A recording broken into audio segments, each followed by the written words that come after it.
When you're financing a vehicle, your car loan payments shouldn't add more stress to your financial situation. But if you've financed or leased a car that you can't afford, that's exactly what can happen.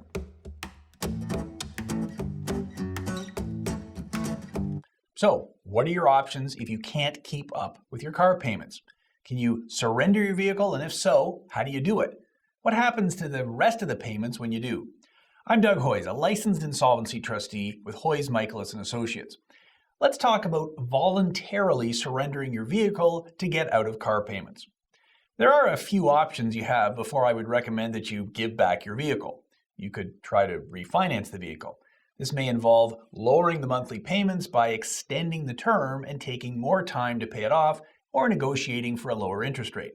Unfortunately, this often leads to longer payments and ultimately more interest, so it may not be an ideal solution. If you take too long to repay your car loan, you may end up owing more than the car is worth when it's time to get a new one. You might be able to roll over the old debt into your new financing, but now you're paying back old car debt as well as making payments on your new car. There is another, possibly better option, and that's voluntarily giving your vehicle back to the finance company. Here's how a voluntary surrender works. First, you need to notify your lender that you're done with making payments and you're going to return the car. They may ask you to bring the car in, or you can tell them to come and pick it up.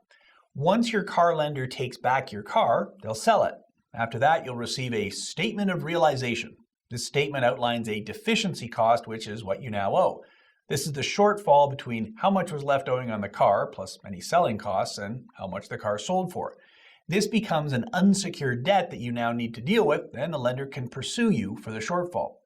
If you return a vehicle as part of the bankruptcy or proposal process, the good news is that this shortfall, along with all of your other unsecured debts, can be discharged.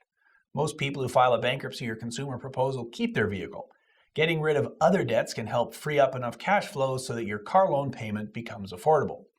But if your loan or lease payment is eating up more of your budget than it should, talk to a licensed insolvency trustee about options to return the vehicle and discharge your obligation under the loan or lease.